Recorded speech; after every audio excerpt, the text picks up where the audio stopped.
अस्सलाम वालेकुम, नमस्ते, Sat Shri Akal. Welcome back to your own YouTube channel. मैं हूँ Saima Peerzada and you watching Saima Peerzada reaction channel. तो दोस्तों, कैसे हो आप लोग? आई होप आप लोग ठीक होंगे और मैं भी बिल्कुल ठीक हूँ, एकदम बढ़िया। दोस्तों, आज हम लोग जो वीडियो पे रिएक्ट करने वाले हैं, ये वीडियो होने वाला है मिसाइल जो कि इंडिया की तरफ से पाकिस्तान की हदूद में जा गिरा है। और अब इंडिया का कहना यह है कि भाई ये तो गलती से हमसे हुआ है, हमने जानबूझकर नहीं किया है। तो इंडिया ने ये डायरेक्टली मना कर दिया इस बात को। तो आज का वीडियो स्टार्ट करते हैं, देखते हैं कि क्या सिनेरियो है। वीडियो अच्छी लगे लाइक कीजिएगा, शेयर कीजिएगा एंड सब्सक्राइब नहीं किया चैनल को तो सब्सक्राइब भी कर लीजिएगा। एंड ऑल्सो मेरा vlog Saima Pirzada vlog channel है मेरा, जो कि आप व्लॉग्स देख सकते हैं इंडियन फूड जो कि पाकिस्तान में अवेलेबल हैं, और क्या क्या चीज़ें इंडियन यहाँ पर मिलती हैं वो सब कुछ आप इंडियन कल्चर हर चीज़ यहाँ पर जान सकेंगे।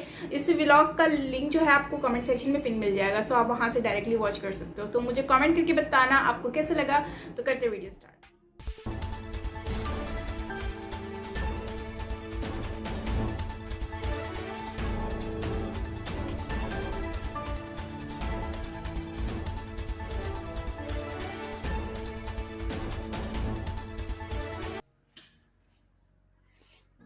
अस्सलाम वालेकुम, नमस्कार, सत श्री अकाल एंड गुड इवनिंग। मैं हूँ आरजू कासमी और आप देख रहे हैं पॉइंट ऑफ व्यू।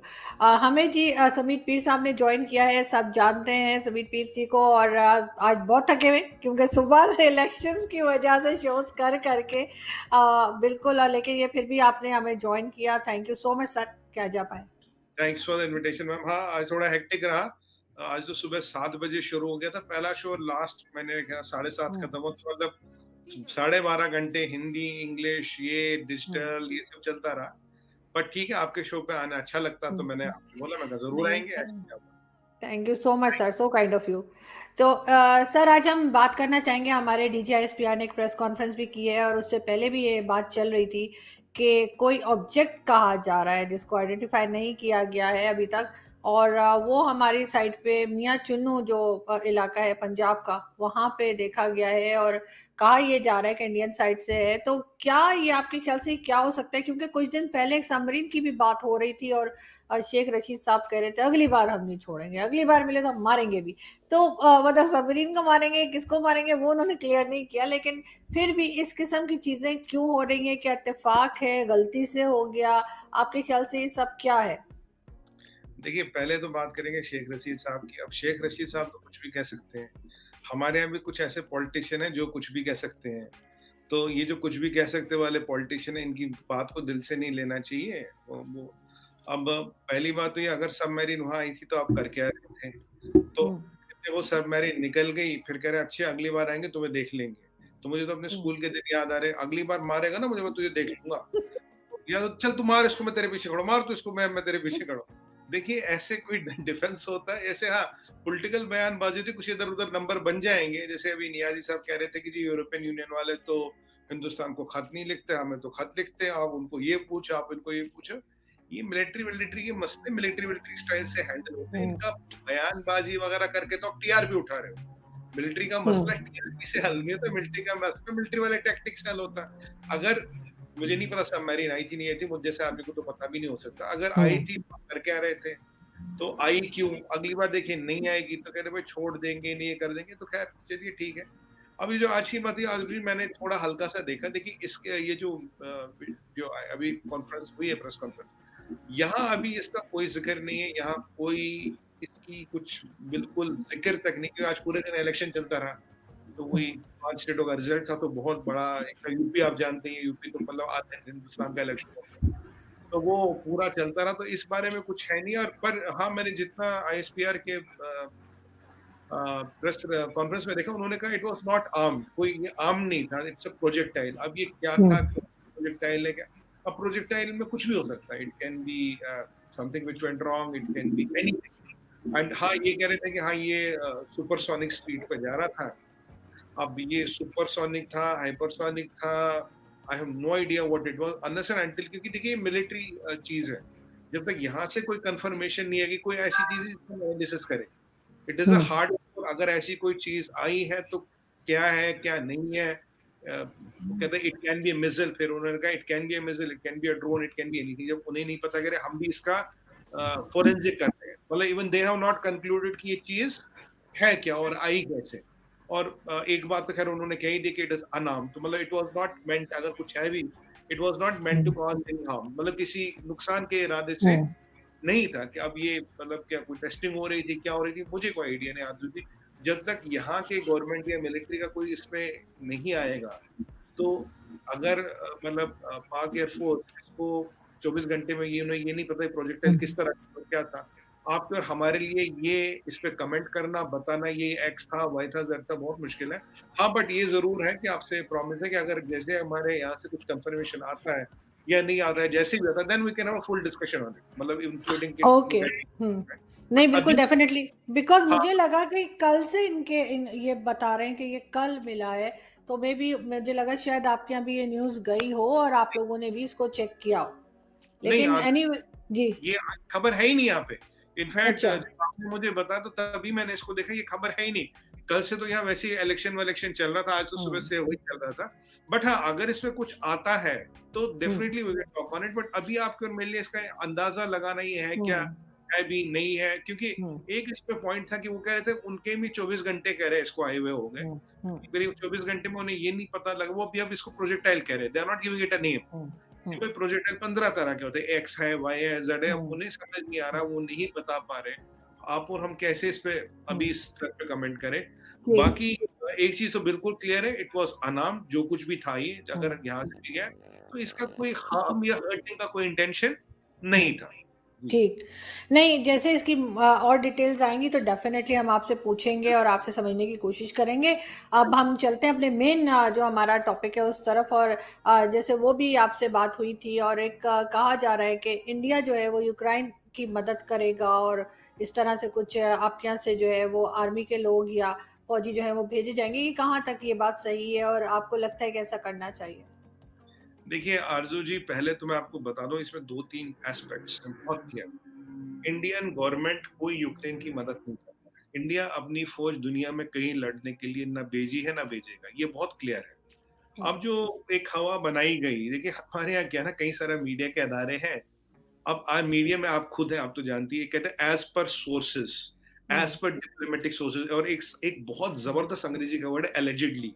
तो मैं कुछ भी बोल दो फिर लगा लो एलिजिडली, और सोर्स और एलिजिडली के बीच में जमीन को चांद बना दो और चांद को जमीन बना दो, आगे एक लगाना पीछे एक लगाना। वो वही वाली बात है, वो कहते हैं ना कि भगवान झूठ ना बोला, और आप क्या कहते हैं इंशाल्लाह, वही वाली बात हो जाएगी। तो बीच में कुछ भी लिख दो, बात चलता है। अब ये जो कहावत तो ये कि बोले भाई 500 लोग हैं, ये है वो है, तो इंडियन गवर्नमेंट ना किसी की हेल्प करती है, ना भेज रही है, ना कर सकती है। दूसरी बात, अगर इंडियन कोई सिटीजन किसी के लिए लड़ने जाना चाहे, as per Indian law we can not allow that. No Indian citizen is allowed to go and fight in any other country, because that will be disturbing the mutual relations, और जो वहां का एक हमारा उनके साथ रिलेशन उसको disturb होगा। यहाँ से किसी को वीजा जाने का नहीं मिलेगा। हाँ, एक लड़का है श्रीनिवासन करके, शायद मुझे नाम अच्छी तरह से याद नहीं है, वो यूक्रेन में ही था, उसने वो उनका कुछ ग्रुप ज्वाइन किया। एक लड़का है जो वहां पे है, जिसका कंफर्मेशन गवर्नमेंट ने दे भी दिया। बाद में ये सुनने में आया कि भाई कुछ 2 लोगों ने नेवी के वेटरन्स थे, उन्होंने कुछ एप्लीकेशन वगैरह दी है, पर यूक्रेन ने उसको कुछ नहीं कहा, और इंडियन गवर्नमेंट उनको अलाउ करेगी ही नहीं अगर। और फिर कुछ अनुमान लगा कि कोई 500-100 लोग हैं जो जा सकते हैं, पर एप्लीकेशन कितनों की है, ये 2 नेवल अफसर्स की है, और जो लड़का एक है वो यूक्रेन में ही था, वहीं से गया। तो यहाँ से कोई गया नहीं, पहली बात, यहाँ से जा सकता नहीं, हम अलाउ करते नहीं, हमारे गवर्नमेंट का रूल है नहीं, हमारे लिए इलीगल है। तो ये अब वही वाली बात है कि किसी ने भाई बता रहे 500 जा सकते हैं। अब आप ये पूछेंगे कि वो एक लड़का क्यों गया। अब कोई लड़का देखिए पैराग्लाइडिंग करता वो भी खतरनाक है, कोई लड़का राफ्टिंग करता वो भी खतरनाक है।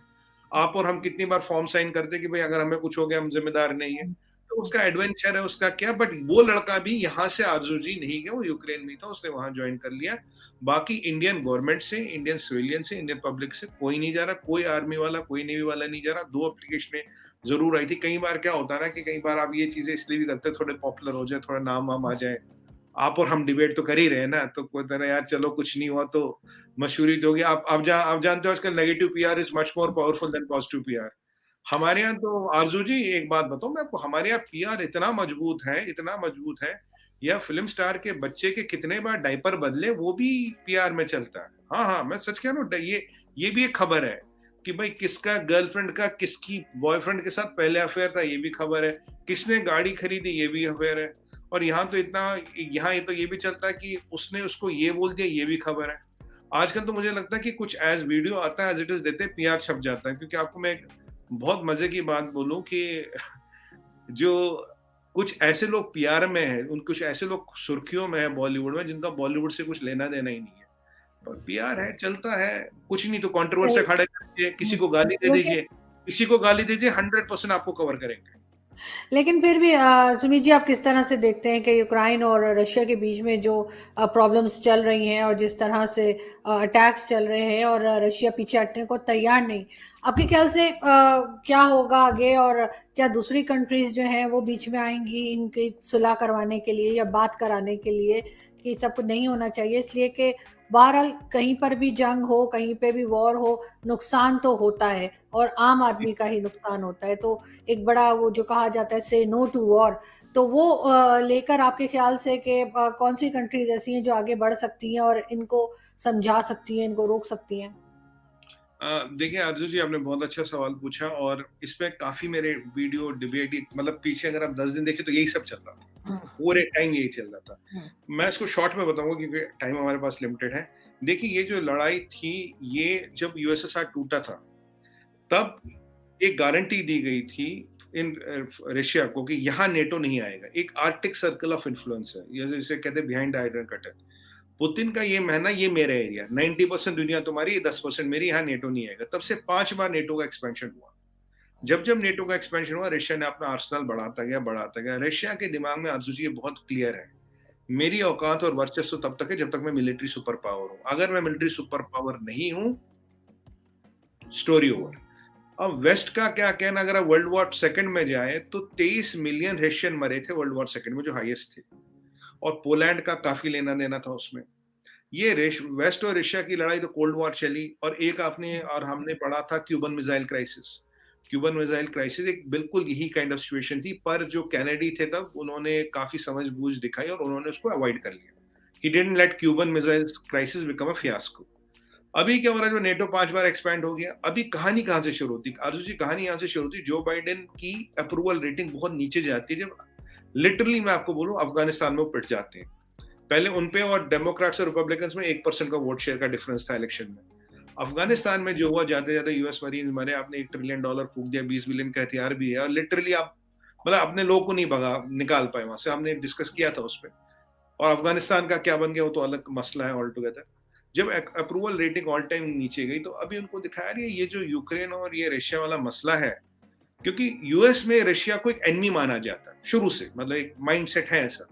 तो उन्होंने कहा क्यों ना इसको थोड़ी हवा लगाई जाए, यूक्रेन को हवा लगाई जाए, क्योंकि उनका मानना ही है अमेरिकन मरे, यूक्रेनी मरे तो आपस में, आप एक ही देश था, आपस में लड़ मरेंगे तो जो फॉर्मल यूएसएसआर है उसकी ताकत कम होती है।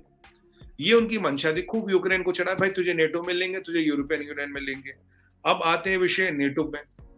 2008 से उनको ये लॉलीपॉप दे रहे हैं, कुछ नहीं किया, यूरोपियन यूनियन में भी नहीं लिया। अब जो ज़ेलेंस्की है, आप जानते होंगे, इनका ये जो है जी, ये तो स्टैंड अप कॉमेडियन थे, कोकेन एडिक्ट हैं। ये डॉक्यूमेंटेड हिस्ट्री है, ये मैं कुछ इसमें एनालिसिस नहीं है मेरा, मैं कोई एनालिसिस नहीं कर रहा। अब इनको ये वेस्ट के चक्कर में थे। 2014 तक वहां प्रो रशियन गवर्नमेंट थी। अब 2014 में क्या हुआ, अमेरिका ने अपना एक पट्टा बिठा दिया है जो वहां पे। तो दोस्तों, ये वीडियो है जो कि आरजू काज़मी की बहुत ही ज़बरदस्त वीडियो, और इस वीडियो में आरजू काज़मी कहती हैं कि जो है ये मिसाइल का जो सिनेरियो है ये क्या हुआ था, और उसमें ही सुमित सर जो हैं उन्होंने बताया कि ये जो बेसिकली इशू था और वो ये था कि ये बाय मिस्टेक हुआ था और कोई जानबूझ के किसी ने नहीं किया, क्योंकि सब लोग ही इलेक्शन में मसरूफ थे, तो किसी का इस तरह का कोई इरादा नहीं था। लेकिन अगर ऐसा कुछ हुआ है तो वो गलती से हुआ होगा, जो कि अब अगर सामने वाले जो भी समझे तो समझे, मतलब कि पाकिस्तान में तो खैर अभी यही चीज़ लोगों को लग रहा होगा कि भाई इन लोगों ने जानबूझ के फेंका है और ये जो है ना ये टारगेट करने की कोशिश कर रहे थे और ये वो। तो क्योंकि आपको पता है कुछ भी छोटी सी चीज़ होती है तो उसमें ऑटोमेटिकली नाम तो इंडिया का आ ही जाता है। तो जब बात यहाँ पर मिसाइल की हुई और वो भी इंडिया की तरफ से आया, तो जाहिर सी बात है 100% इसमें इंडिया को वो लोग समझेंगे कि इन्होंने जानबूझ के किया है।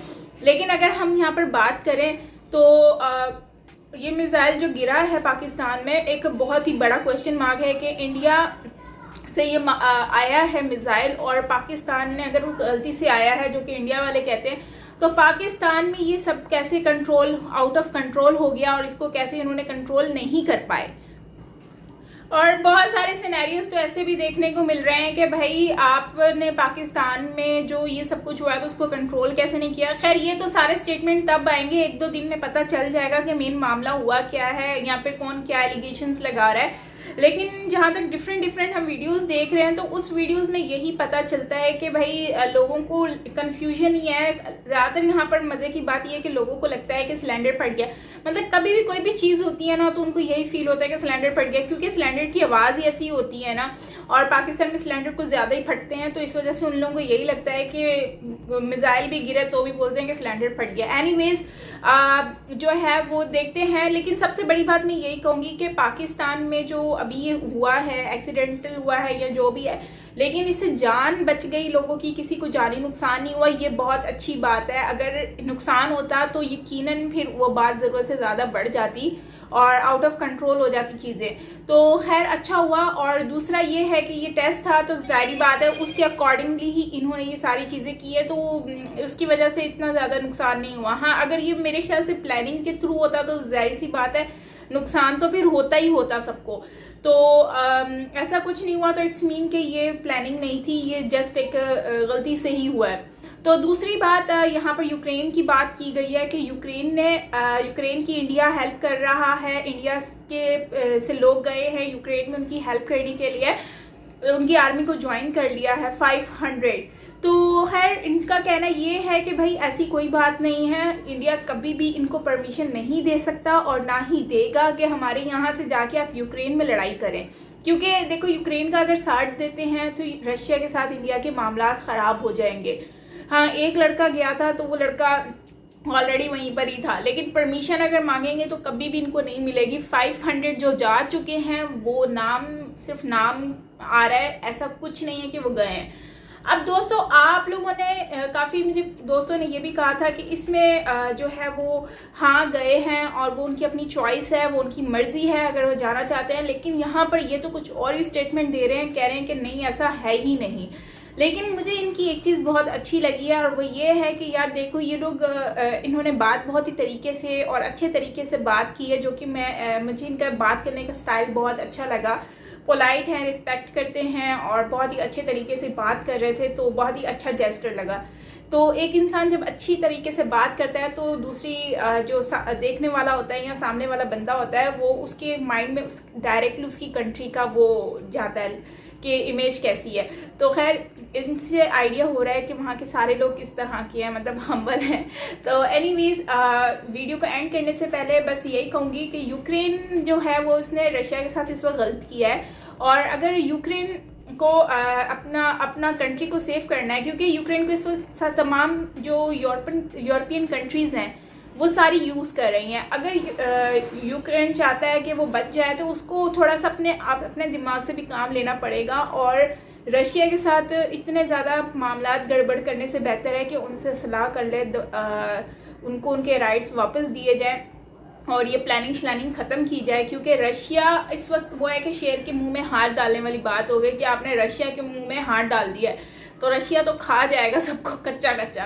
तो आपका क्या कहना है कमेंट में बताओ। बाकी मिलते हैं नेक्स्ट वीडियो के साथ। टिल देन टेक केयर, अपना बहुत बहुत बहुत सारा ख्याल रखिएगा और मेरा व्लॉग देखना मत भूलिएगा यार।